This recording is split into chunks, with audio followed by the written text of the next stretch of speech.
Ladies and gentlemen, you are listening to the Pranzata podcast. I am your host, Andrea Pranzatelli, and this is episode number 37 on my podcast series here on YouTube. Before we get into it, this is a podcast. I typically do a video podcast, by the way, but today I'm actually doing audio only. I will explain that in 1 second.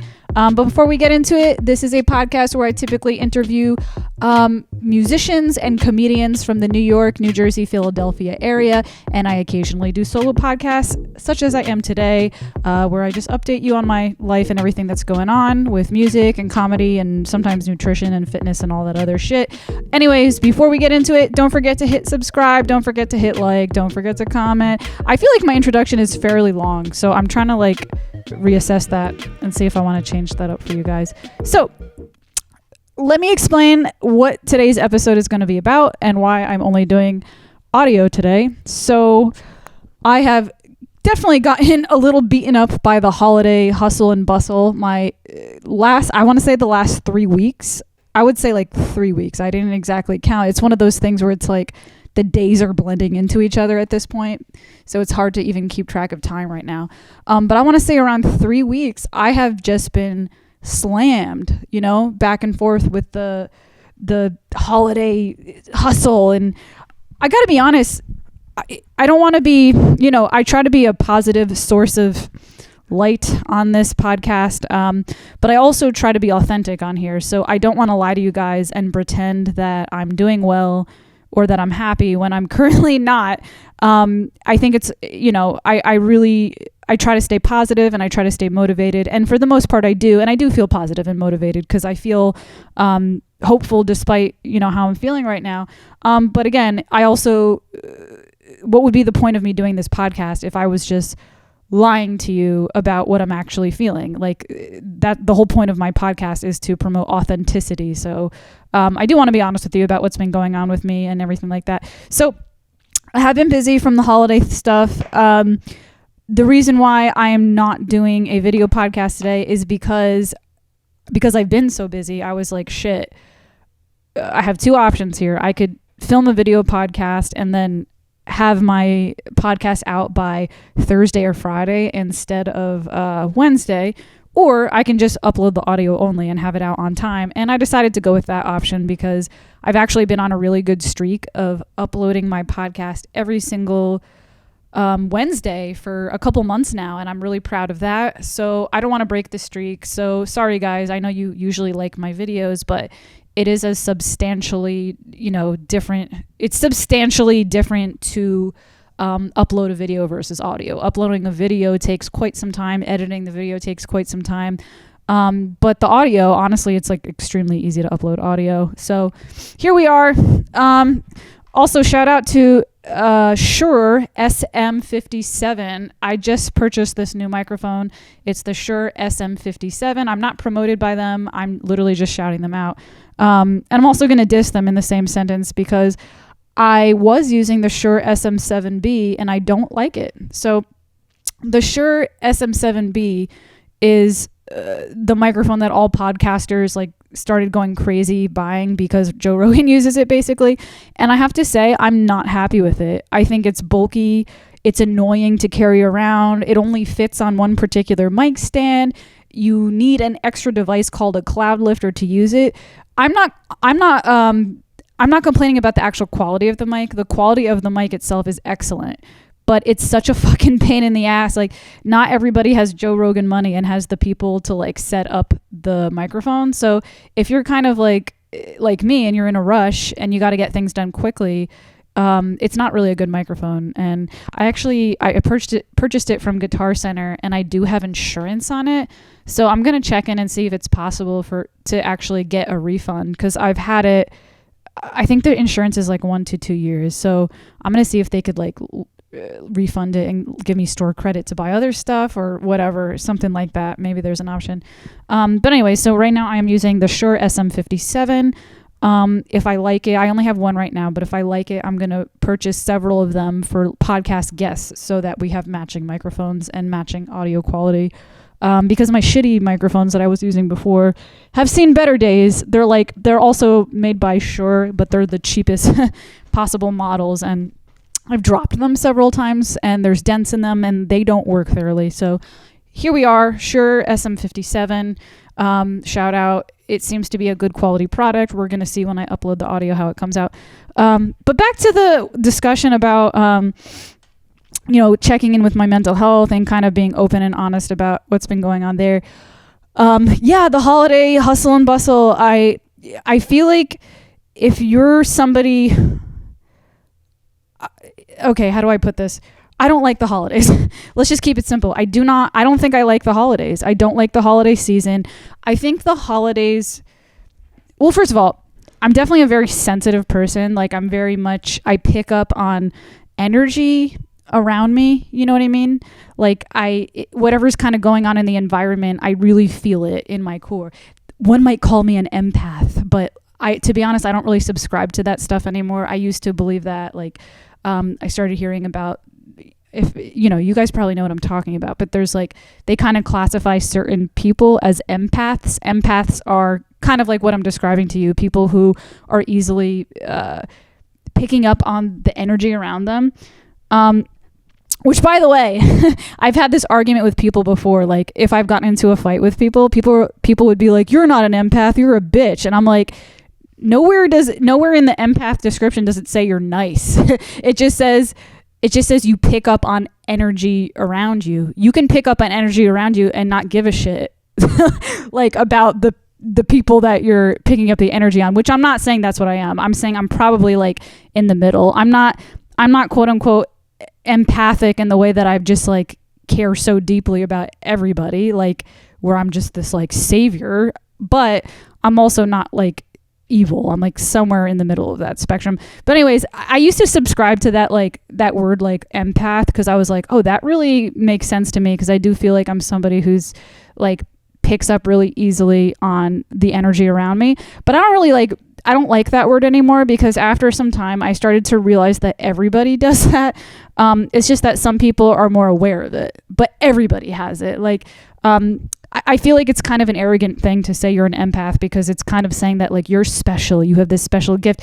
And by the way, there's like a lot of that shit going on now. There's like INFJ, and even like the horoscopes to a certain extent. Like, people get really arrogant about their horoscopes and whatnot. So what I'm getting at here is like, I used to consider myself an empath, but now I don't really like to label it that way. Like, now I like to see it as like, I'm a very sensitive person. Everybody has empathic qualities, unless you're a sociopath. That's totally different. But everybody has empathic qualities. It's just that some people are more aware of it or a little more in tune with it. There's probably a spectrum of that. And I'm definitely like, if there's a spectrum of how highly sensitive I am to like my surroundings, I'm definitely like on the higher end of the spectrum, where I'm pretty sensitive. And I feel like around the holiday times, there's just like, you feel an increase of pressure from people. Everybody's in a rush. The traffic is bad. I mean, you guys, I'm not stupid. You guys aren't stupid. You know exactly what I'm talking about. So I don't need to really explain that in detail, but I'm really feeling that. I'm feeling really kind of stressed out by that. Not only that, I don't know. I feel like the holidays are probably only fun if you have a lot of money and you have the time to actually take off from work to enjoy them to the fullest extent. But even in that case, I feel like even if you're financially successful, like, everything's relative, and probably I would imagine that no matter who you are, you end up taking on tasks in relationship to the money that's in your bank. So at the end of the day, the ratio is probably exactly the same. So even people with like lots of money who could afford to take off, then they probably just end up taking on more responsibilities than me, and they're probably in the same exact like emotional boat as me, where it's just like this stressful time. You know what I mean? I don't know. I'm somebody who really thrives on routines. Like, I don't know, I just like the idea that like, okay, every Monday through Friday, these are my work hours. This is the hour that I work out. This is the hour that I practice my piano, etc. I really like having a routine. It just makes me feel so good to kind of have that security to know that like, okay, Monday morning I'm going to write some comedy. Okay, Tuesday morning I'm going to practice my classical stuff. Tuesday night I'm going to go to an open mic, whatever. Like I like having a schedule, because I feel like when there's like some type of structure and schedule to your life, it makes setting goals so much easier, because the progress becomes a lot more obvious and a lot more smooth. So the reason I hate the holidays is because so much goes on during the holiday time that really fucks up your routine, where it's like things are closed. All of a sudden, all these parties start happening, and like you have to go to these work parties and all these things. Like, I don't know. Like I said, I hate to be a negative voice on here, but I'm also just trying to be 100% honest with you about how I'm feeling. I honestly just cannot wait for the holiday season to be over. And I'm really like, I'm hoping that the new year ends up being something very pleasant, which I think it will be, because I think that's another thing. I think like once the holiday, like the collective holiday stress is over, I feel like everybody's on the same page. Like it's like this giant buildup, like everybody's running around, and like it's cute like the first week, like the very first week where it's like, oh, Christmas trees and this and that, and then like it's like a big orgasm to New Year's Eve, and then you get incredibly drunk and wake up hungover and like have to just like start the new year all over again. I'm kind of like, I can't wait till that new year point where it's like, okay, start over, start fresh, back to the routine. Like I'm so looking forward to that. And I'm trying to find a way to like keep my mental sanity and whatever, you know, up until that point. One thing I will mention too is that I have been off my medication, and I'm starting to wonder, you guys know that, if you saw my episode a little while ago, I went off Zoloft, literally because, I mean, those of you who listen to the podcast already know, but the reason I went off Zoloft was because, I wanted to try psychedelic mushrooms, and I did try them, and I didn't have any effects on them. I didn't have any effects from it, and I found out later that if you take Zoloft, there's a good chance that it'll block out the effects of psychedelics. So I literally went off my antidepressants just to try mushrooms. I haven't tried them yet because I've literally been so busy I haven't been able to. But honestly, I'm debating, after I finally try mushrooms, I'm debating going back on my antidepressants, just because I have been so anxious the past couple weeks. I've been very... I don't get depressed, really. That's something I feel very badly for people who do, because it's not something I can really truly relate to. I would say the most I could relate to depression is when I had an injury that like lasted over a year. You guys know about that, but I don't feel like going into detail about that right now. So if you've never heard about that before, in a nutshell, I had this like severe wrist injury that lasted a really long time, and I was in chronic pain, and it was this whole thing. That was the closest I had to depression. And the reason why it was the closest I had to depression was because I had to spend a lot of time resting and not doing the things I wanted to do during that time. But it wasn't really a mental thing. It wasn't like, oh, I can't get out of bed because my mind won't let me. It was like, I can't get out of bed because my body won't let me. But the end result was the same. I still couldn't get out of bed and do the things I wanted to do. So I still felt horrible, you know, and like hopeless, you know. So it wasn't really a mental depression, but it kind of was the same as depression. And like the end result was almost the same, because I couldn't get out of bed, you know. And like those hopeless feelings that come with not doing the things you want to do, you know, sort of came with that. So, you know, what I was getting at before though is like, I'm not feeling depressed right now.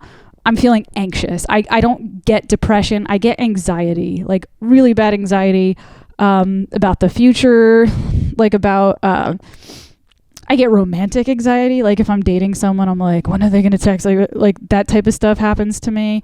I get anxiety about like, when's my next check coming in? When's this? And I get like, I have a hard time, honestly, I have a hard time being present. I know that's like overdone or oversaid, mindfulness and, you know, all that stuff, but it really is true. I kind of really, when I'm feeling anxious, I really struggle to just be present with the moment. Like I'm always thinking about the next thing. Like, oh, when's my day going to be over so I could go do this? But then when the this arrives, I'm like, well, when's this going to be over so I could do this? Like I'm always thinking about the next thing. And, so I don't know.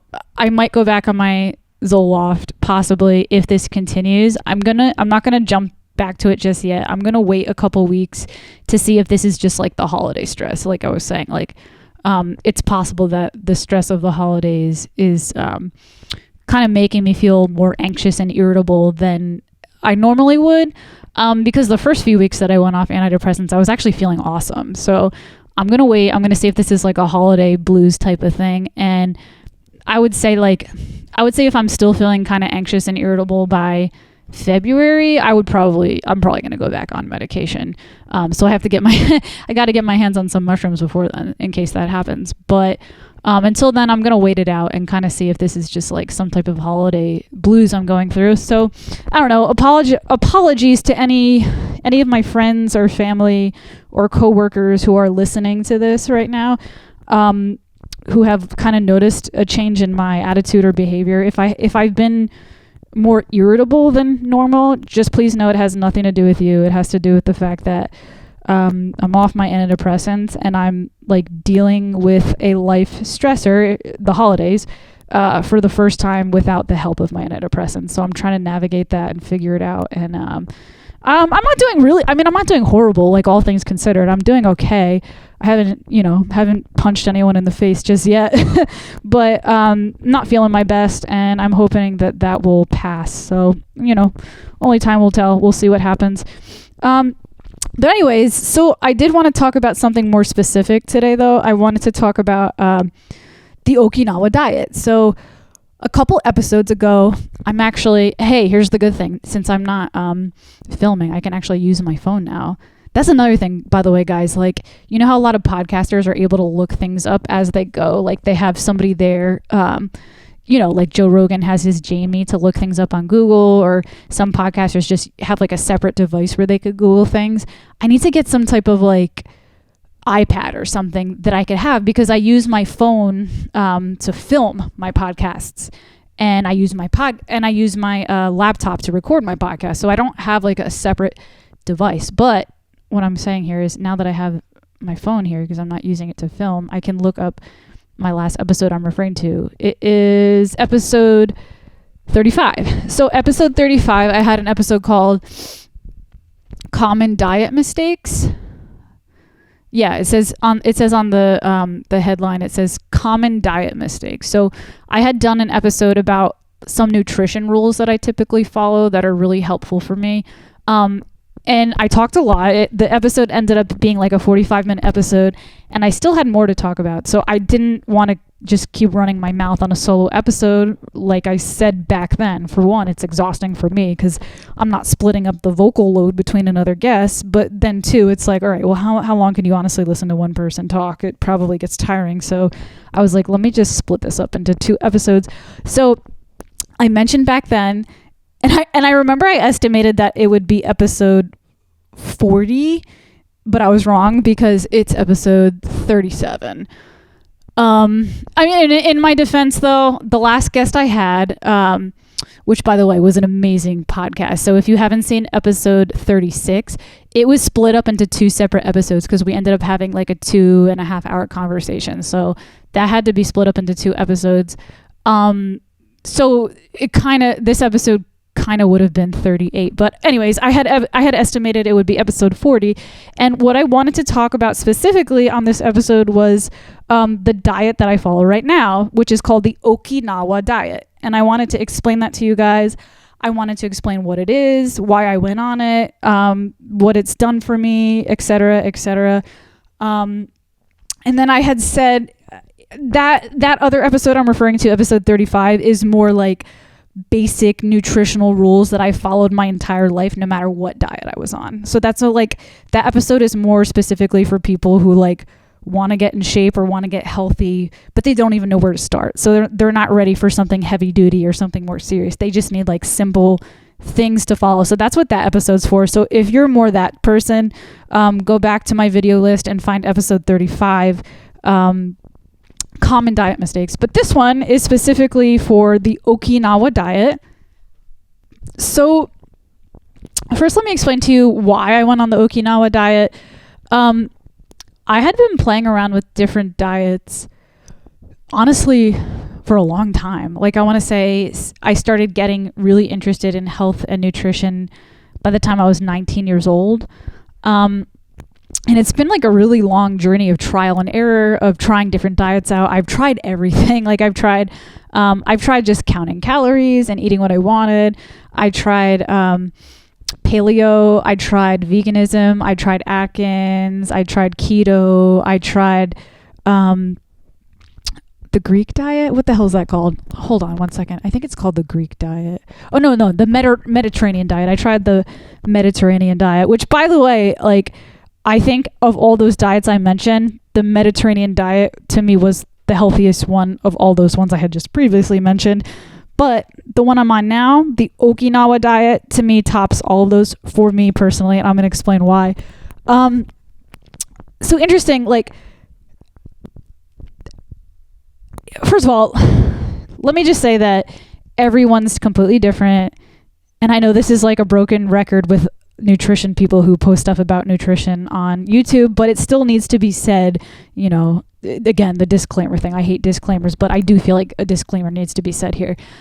Don't take everything I'm saying with like verbatim, because my body is completely different from your body, and Atkins might be for you, or paleo might be for you, or whatever, you know what I mean? Or maybe, you know, you have a serious history of eating disorders and you can't go on any diet. So take everything I say. I'm not a nutritionist. I'm not a doctor. I'm not any of those things. I'm just here to share with you my experience in case you're looking to try something. Because again, I didn't really discover the Okinawa diet until I went through all this trial and error with all these other diets. So, you know, you could be in a process of trying things out just to discover your body, and this might be something interesting to you.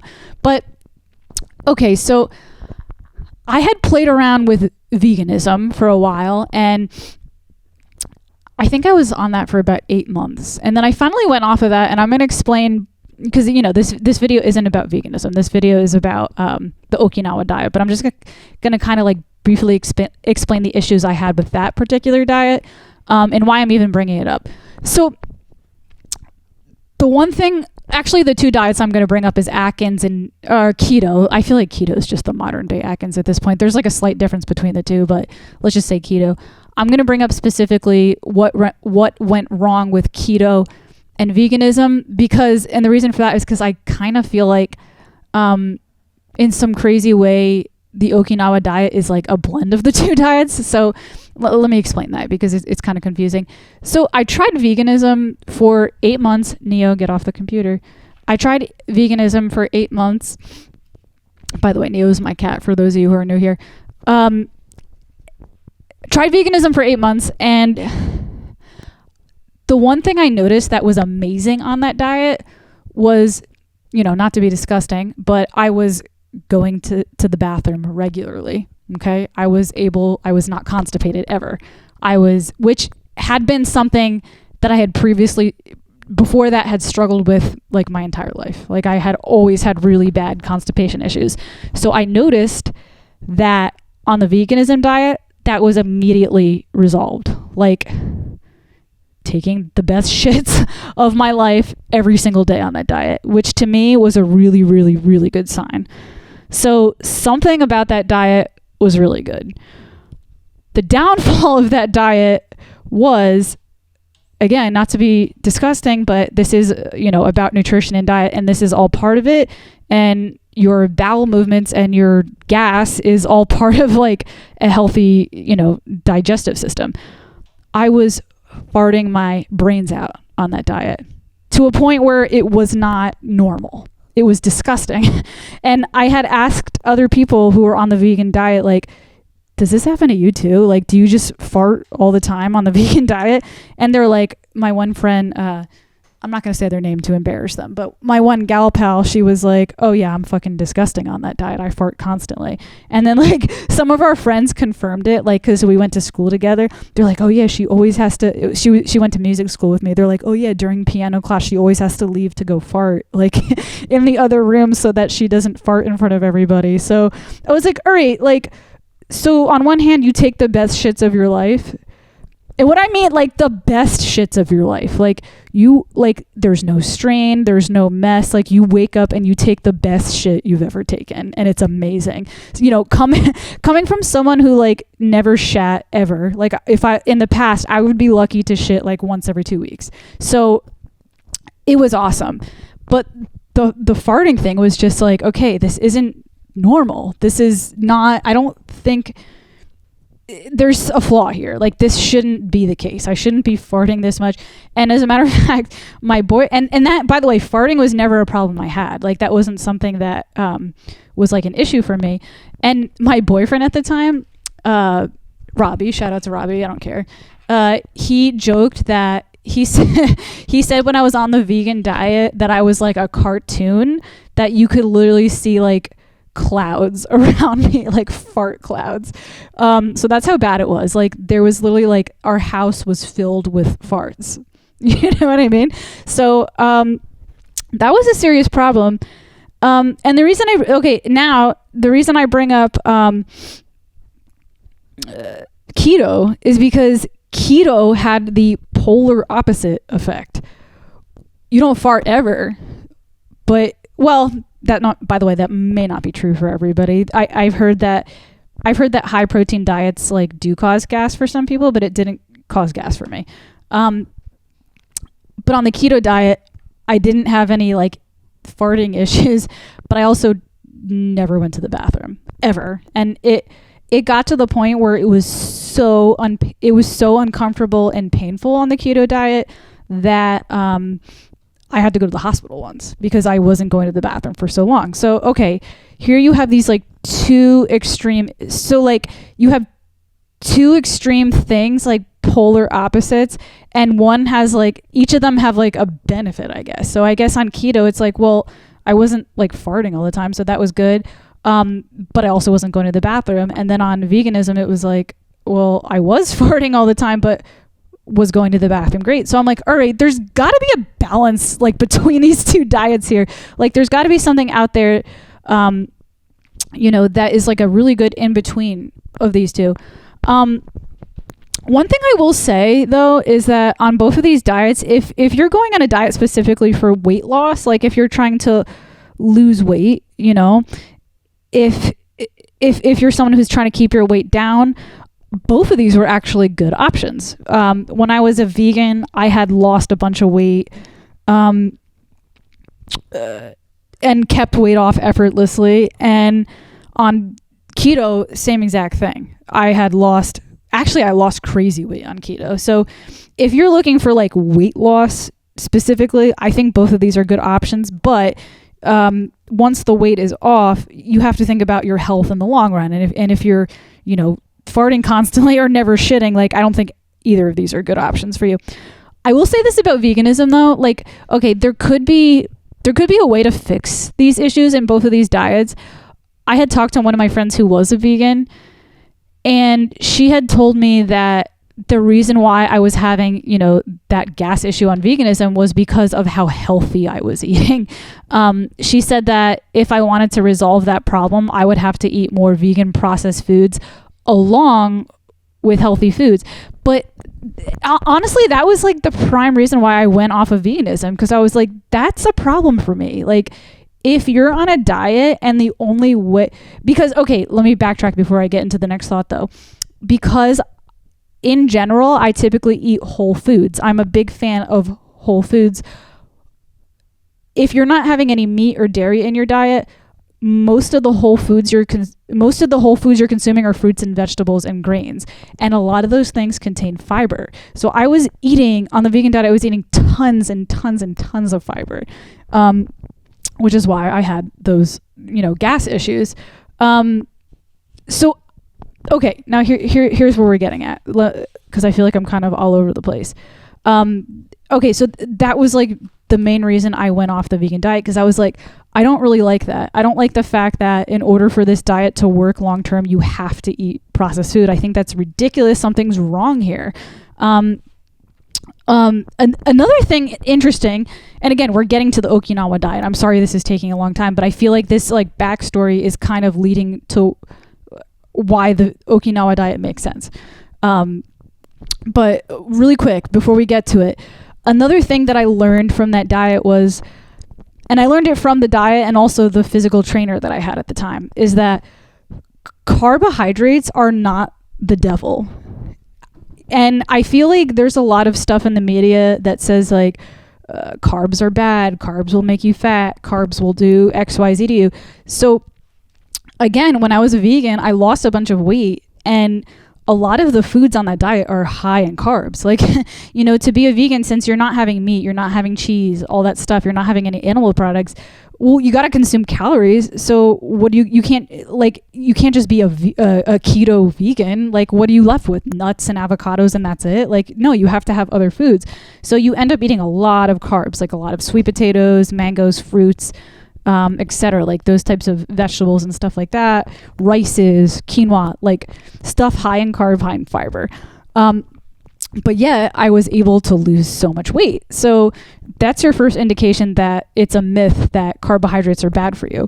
Another thing that happened, and this actually, I was not a vegan when I was doing this. I don't think I was on any diet. I think I was just counting calories and kind of eating whatever I wanted.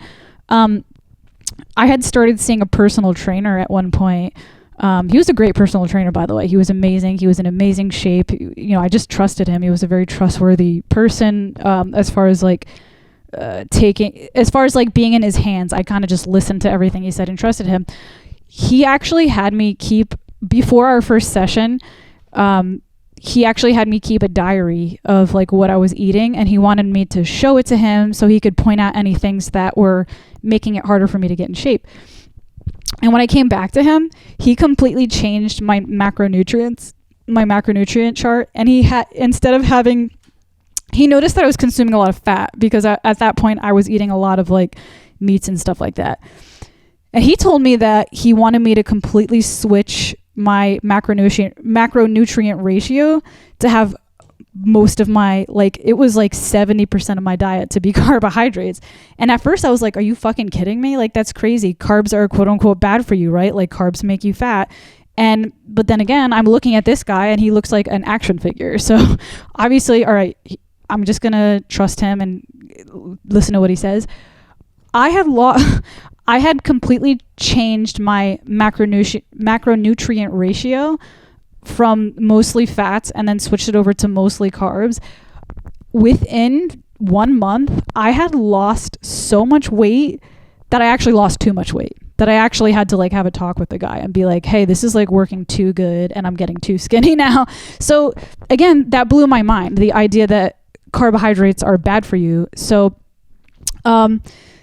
if you want me to go into like more detail about carbohydrates and stuff, if you go back to that episode 35, I do talk into like vivid detail about that, about like what kind of carbs to eat to live a healthier lifestyle. So I don't want to go into like deep detail of that right now, because I want to get to the Okinawa thought next. But long story short, carbs are not bad for you. It's the type of carbs you consume. I personally stay away from gluten. I stay away from highly processed carbohydrates. I stay away from pastas and breads and stuff like that. I try to eat carbs that are naturally gluten-free and that are high in fiber and protein. So if they do have protein, but for example, quinoa is a really good carb that I eat. Sweet potatoes are amazing. Fruits, honestly, like a lot of fruits I eat that are high in carbs but have like a lot of nutritional content. So again, I really want to like reiterate that carbs are not bad for you. It's how you eat them and which type of carbs you consume. Again, just try to stay away from like processed, highly processed gluten-free products, or like white breads, white pastas, etc. But anyways, okay, so the Okinawa diet, finally, we're getting on that topic. I kind of just had to give my backstory about where some of the failures were. So like I was saying, I was like, okay, well, there were obviously amazing benefits to the vegan diet because it was high in healthy carbs. Like if you do it right, if you choose to eat healthier carbs, it's higher in healthy carbs. So it was easy to keep weight off. It was allowing me to go to the bathroom every day, something that I haven't done in years, and that I finally got to a place. But there's got to be some balance as to like how to fix like the excessive gas issues. Like can we tweak this a little bit to make this better? So the pandemic came along, and all of a sudden health issues were a thing. Like my health was something that, you know, like I'm actually like, I'm not so nervous about COVID now because I've been exposed to it multiple times, and I didn't have any symptoms. I've been vaccinated, all that stuff. So I'm like, okay, at this point, I'm like pretty sure that I'm okay. Like I'm not too afraid of this. I'm young, I'm healthy. But at the time when COVID first came out, like when we first started getting COVID cases, I didn't know what to expect. All I heard was that we have this serious virus going around and people are dying. So I'm like, holy shit. Well, I've always been health conscious, but now I want to be healthier than ever. So what I did was I literally Googled. I went to Google and I was like, Google, what is the healthiest country in the world? Who are the healthiest people? Which country has the longest living people? Like which country out there has people living to like 100 years old on average, or like something close to it? And a couple different things came up. There was a lot of like Nordic countries like Sweden, Norway, etc. That they had healthy diets and like healthy lifestyles. And keep in mind that diet isn't the only cause of living a long, healthy life. I think that there could be other things attributing to that. Like it could be the financial situation, the attitude of the culture, the amount of resting they do. Like, you know, in the United States, we're like very stressed here. Like we were just talking about in the beginning of the podcast, we're like hustling and bustling constantly. And so there's that. Or it could be like the type of healthcare. But obviously, I do think that the diet must have a big part of like why certain countries were living longer. And again, I'm not sure if this was number one or number two, but it was up there. It could have been like the most healthy or the second healthiest country.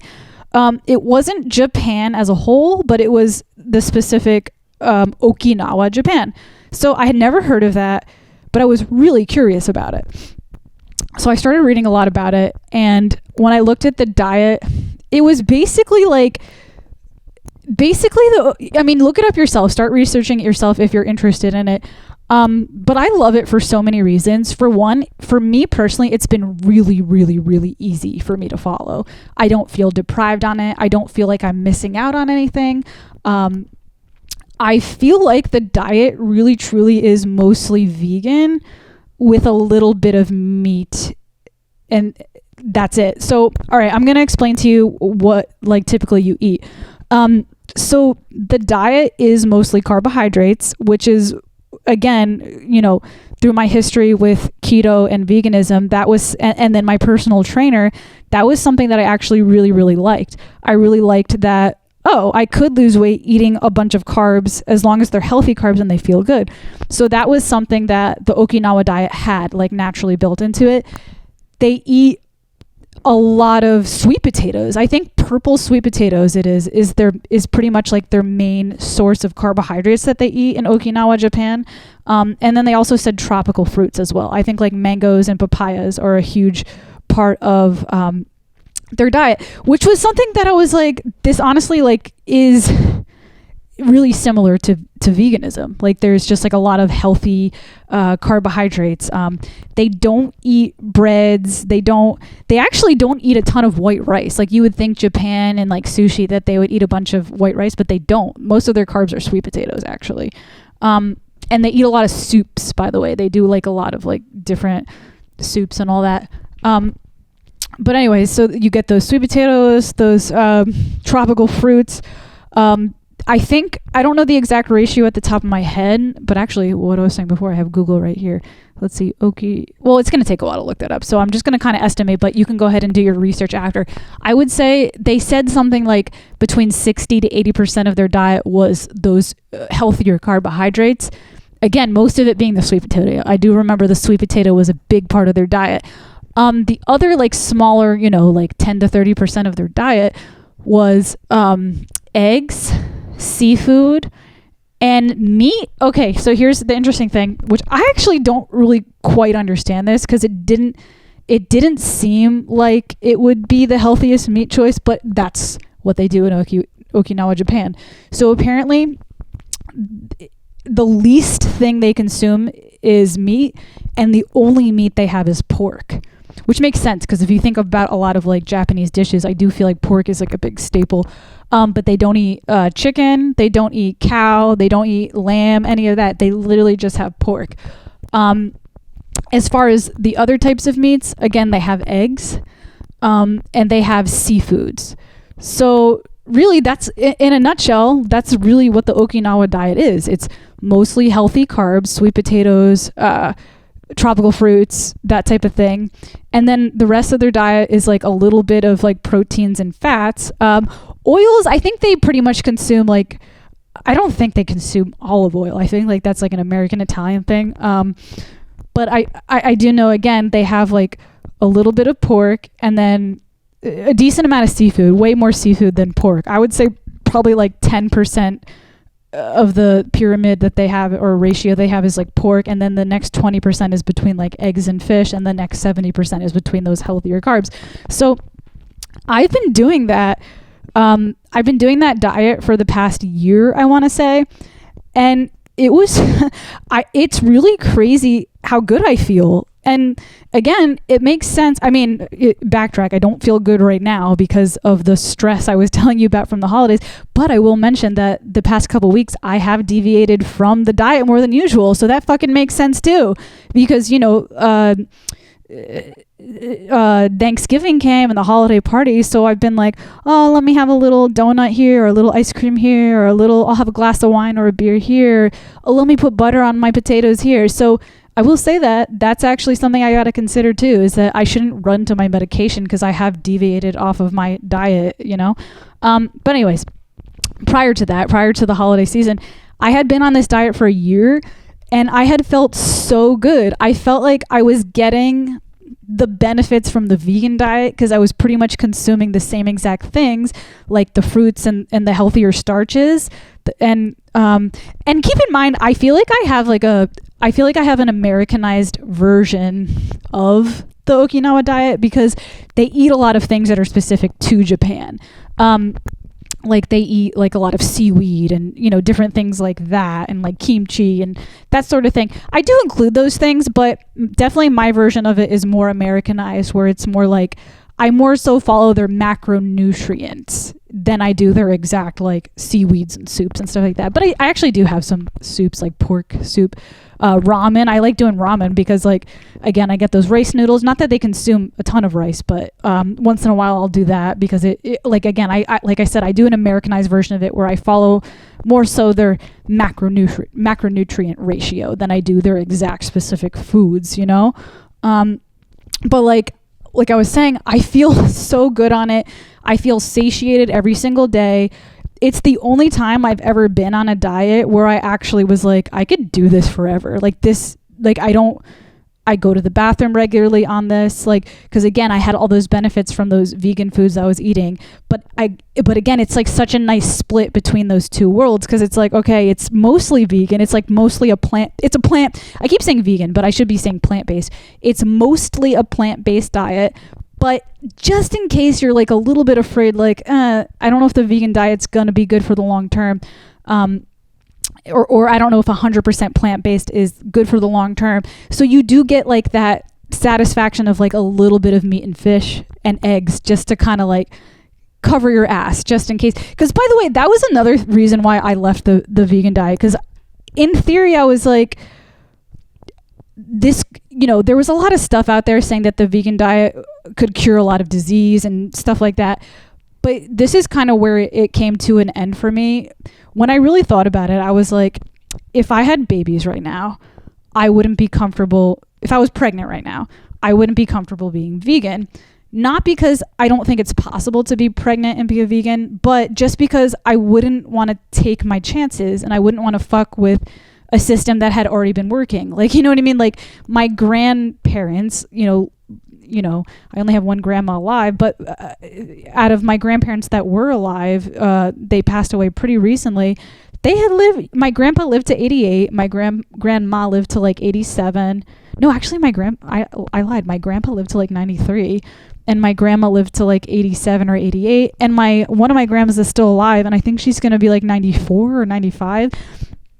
They all lived a pretty long life and they all ate meat. So like, I guess what I'm saying is like, I don't want to fuck with a system that doesn't need to be fixed. I'm like, okay, well, these people ate meat and they're good. You know what I mean? Like they lived a long life. I don't want to fuck with that. I don't want to mess with that. Even though there's a lot of literature saying that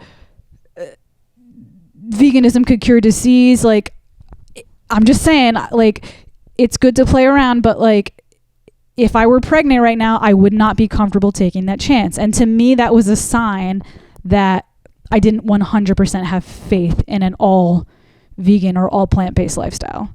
So again, that's why I really like the Okinawa diet, because I feel like it's a good solution if you kind of want a plant-based diet, but you just don't 100% trust that, I feel like it's really good. And again, the proof is in the fucking pudding. Like, the people in Okinawa, Japan are the healthiest people in the world. On average, they live the longest lives out of all the people in the world. And again, we don't know why. That could be for other reasons. It could be for the air could be better there. Who the fuck knows? Like, but I don't know. Obviously their diet isn't hurting them, because if it was hurting them, they wouldn't be living so long. So I really like that.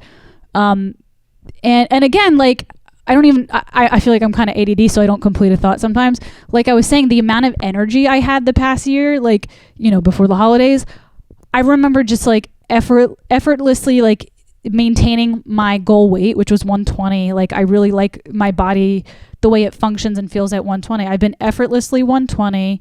I gained 1 pound on Thanksgiving, so I'm 121, but still, that's not even that bad.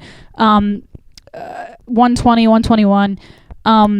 I've had energy every single day, like where I would go to bed at 12 and I would wake up at like 6 a.m. and I would always feel well rested. Like, I wouldn't need the typical 8 hours of sleep and I wouldn't get tired or crash throughout the day. And I swear it's because of the food I was eating. I really think so, because I don't really know what else it could possibly be, because I don't know. I had noticed so many benefits from that lifestyle. And I do think it's, for one, I was eating so many plant-based foods, and then I was getting, I don't know, I just feel like I was really covering all my bases. Like, I was eating really healthy food choices, and I wasn't really depriving myself. The only thing that you don't eat on this diet that I guess you could say you deprive yourself is dairy. So they don't eat dairy on this diet, which could be a bummer for some people.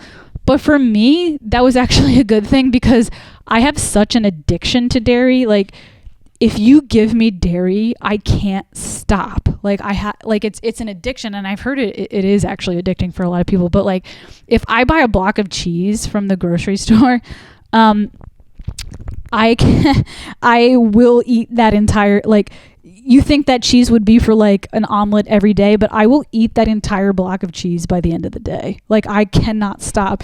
And same thing with ice cream. Like, if all my friends and family know, like, if they see me go to get ice cream, I usually end up getting an extra large, like the pint or whatever, like the 4 scoops, and then I'll eat it all, and then I'll go back for a second pint. It's fucking crazy. Like, I'm so addicted to dairy. I love it so much. So also keep in mind, I didn't mention this before, I don't 100% deprive myself of the things I love. Like, I would say 80 to 85% of my diet is the Okinawa diet, and the other like 15 to 20% of my diet is like when I go out. Because I do cook most of my own meals. A lot of people who follow me on Instagram Pranzata, Pranzata, if you want to follow me there. A lot of my friends who follow me there, they know that like I do tons of home cooking. I cook most of my own foods.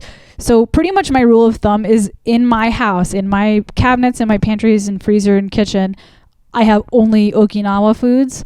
And then like that 15% of the time that I go out, I kind of do splurge. Like, but when I do splurge, like I pretty much still follow the Okinawa diet. I'll just like occasionally have something with dairy in it, just to kind of like fill that thing, or I'll occasionally have a dessert or something like that. So, don't get the wrong idea. Like, I'm not perfect all the time, but I'm just saying like, because I do so much of my own home cooking, 85% of that time I am eating 100% of those things. So that's kind of how I've been doing it. And like I said, I've never been happier with a diet, with how it's been affecting my lifestyle, my energy levels, my sleep, my body composition. I don't even like, that's the crazy thing. I used to work out so much, and now I only work out like 30 minutes a day, sometimes even 20. I kind of just keep it consistent. Like every day I'll say, okay, time to work out, and I'll kind of make it a quick one. By the way, I don't even go to the gym anymore. I just like have some weights at home. Actually for Christmas, I want to treat myself to like a 40 pounder, because I feel like I'm getting to that point where I could lift more at home. But like, rather than like lifting really heavy weights, I don't do that anymore. Now I'll kind of just like do higher, like more cardio, like high intense cardio type things at home. And I do it for like 20 minutes a day. I'll do like burpees, sit-ups, jumping jacks. It's so easy. It's not easy, like it's painful, but once you get into a routine with it, it starts to not become painful though. It starts to become easy because you're just so used to it at a certain point. And like I said, it's just like I've been able to really maintain my weight and my body composition. I feel like I look younger than I did 2 years ago. Like I was looking at pictures of myself 2 years ago when I was still living with Robbie, and I'm like, Jesus Christ, like no wonder we broke up. He probably lost attraction for me. I looked horrible, and I think part of that was because I was under so much stress at the time, and like probably wasn't on like a steady track with like my diet. I was like fucking around with my diet so much or whatever. I also had really short hair at the time too, so maybe like I just didn't look as good with short hair. But anyways, I don't know. I really wanted to share that story about the diet I'm on with you guys. Again, just in case it helps anybody, like in case somebody else is looking, to switch things up, or they're frustrated, they don't know how to get on track with a healthy diet. I think it's something to look into. I don't think like a ton of people know about it. You know what I mean? Like there definitely is stuff out there about it, because I did find stuff on YouTube. But again, I think it's like super balanced. I think it's a way to follow a plant-based diet, but be reasonable with it, because you're still consuming some eggs and seafood and like a little tiny bit of meat. I just think it's such a good option. I don't know. It's a great option for me. Really helped me a lot. But anyways, that's it. That's all I have for you guys today. Again, I'm really sorry about the lack of video. Again, I was put in a position where I was like, okay, what's more important, consistency or video? And I thought for today, since it was just solo, that the video would be fine. I didn't want to break my Wednesday routine I've been doing. I've been on such a good track with it, and I don't want to fuck that up. So that's it. I hope you guys got something of value to it. Again, refer back to episode 35 if you want to hear like the other part of nutrition that I had talked about on that episode. I remember I talked a whole lot about nutrition on that as well, and that was more so like less specific things about the Okinawa. I mean, they were specific. Less things about the Okinawa diet and more like general rules that you could follow to help you get started on a healthier lifestyle if you didn't want to go on something strict. It was something a little looser, And that's it.